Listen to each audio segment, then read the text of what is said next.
Hi, everyone. I'm Keith Mathis with an ATP with Project Management Institute. Today, we're going to be talking about decoding the PMP exam situational questions. You probably heard about this from other people. This is one of the hardest things about the test is you have all these situational questions.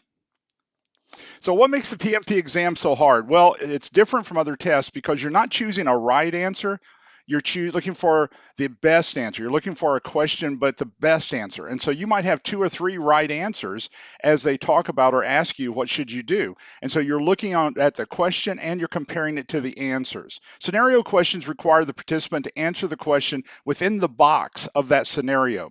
And here's the challenge. Some of those scenarios are going to be something that's different than what you're used to. Every question will typically have two right answers, but one of those PMI would look at as being more right based on the circumstance or the situation. And so that's one of the things you find yourself having to do. So, what are they asking you? This is what you're asking yourself on every question. What are they asking?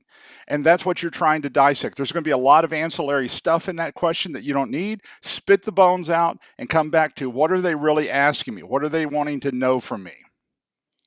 And so, what makes the exam so tricky? The various situations on the test might be from an industry that you're not exposed to. They're going to pull from every type of industry, including construction, and bring it into that test. And so, the world PMI being a world leader uses all types of industries: construction, technology, government, private, public companies. So they'll bounce from question to question with different settings. And the test is timed. Each test question only has about a minute, 7 or 8 seconds to be able to answer it and move on. And so that puts that time pressure on you to have to scoot along in that test. Creating the right mindset. Sometimes when people take the test, they're taking it from a wrong mindset. We all have taken tests, but most people have not taken a test like this. So plan on answering questions based on the application of the content to various situations. And in some of those situations, you're not going to know a lot about. Focus on learning why certain approaches work rather than cramming on facts. This is not a fact type of test. This is a test based on experience in certain situations and being able to apply all the PMI material into that particular industry. Expect to feel uncertain about the answers and to feel like you're guessing. We all have felt that way. And so don't give up on the test. You've got to fight for every question, even though you're going to feel like you're guessing on a lot of those. Learn whichever method is weakest, such as change driven compared to plan driven, and learn what they're asking you. Are we talking plan driven? There's certain characteristics of plan driven. If they're talking change driven, which is going to be your agile side, there's certain characteristics for that. And you've got to be able to put yourself from question to question in those circumstances. Move away from thinking about how you do projects in your current job. If you answer most of your questions the way you do it in your current job, you're probably not getting it right. And the reason is none of us do all the PMI stuff in our organizations. So a couple of things that will help you anchor the test better. Think strong team environment. Even if you don't have team background, team environment is very heavy on the test. Servant leadership is very heavy on this test. Where the project manager of the team, they're empowered to make decisions. Don't lean on your years of experience. Those of you who have the most experience will have the hardest time because what happens is you've been in some of those real life situations and you'll get it wrong because you'll think your culture, your situation. Qualities of a scenario question. I'm going to show you two real quick here before you leave. The question is meant to be ambiguous and not provide enough information. So you're going to look for keywords. You're going to pick words that allow you to be able to get the gist of that question. And expert judgment should never be used as a keyword because it's everywhere in their material. So understand from a situation what the knowledge area is, what the process is. If we're talking traditional, if they're talking agile, who's talking? Who is the person that should be making some of these decisions? And where are you in the sprint? Where are you in the life cycle of the agile world? And so that allows you to then be able to anchor and look through those eyes to answer that question. So let's start with one question for you here. Jeff is a great project manager. Susan, a past customer within their organization, has asked him to be the project manager for her new HR software installation.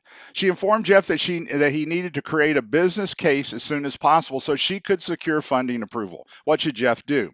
Now, this is one of those for roles and responsibilities. So Jeff is not the project manager for her project. He's a project manager. So that's the first thing you should have gotten out of this. And so what should Jeff do? Should he ask for for the due date of the business case? Should he recommend a feasibility study be conducted first? Should he talk to the PMO about the upcoming project? Should he begin creating the business case as soon as possible? Now, we have all of these could be right in your situation, but only one is right with PMI. Did you find the answer? The best answer is actually B. And the reason it is B is because the role of project manager is not the business case person in the world of PMI.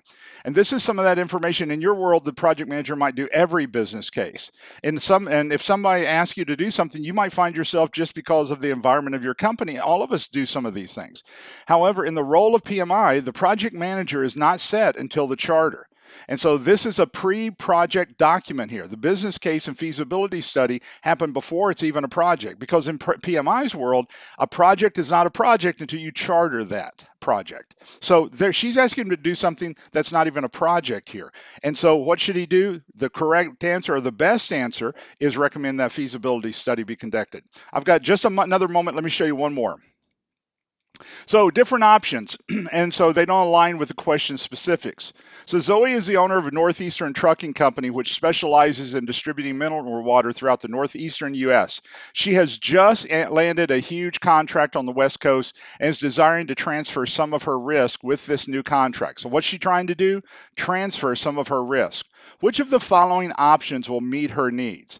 A, hire a trucking company that has expertise in nationwide delivery services and split the profits. B, hire a trucking company on a fixed price contract to service the western side of the country. Next, hire a trucking company on a cost plus percentage of cost to service the western side of the country. Or last, purchase property for terminals on the West Coast. Now, what she's trying to do is have a contract that's going to transfer some of this risk to someone else. So, what is the right answer? The best answer here is actually B, hire a trucking company on a fixed price contract. Why? Fixed price contracts in PMI's world is one way of being able to transfer risk. It's transferring it from the customer over to the vendor. And so that's one of the ways. The other thing I want to show you on this real quick is answering A involves a profit sharing. That's going to be worse. You're going to make less money. And C is cost plus, and that's at risk to you. And so that means the trucking company is taking the risk and hiring a vendor. And so the vendor's taking a lot less risk. So you've got to be able to catch these specifics as you're looking at each of these. Now, this is Keith Mathis, and so we are the Mathis Group, the Mathis Group. And so if you'd like to talk with us about anything and have some questions, we'd love to have you be part of it. We do our virtual boot camps every other month. So thank you so much for being part of this video. Have a great day now. See ya.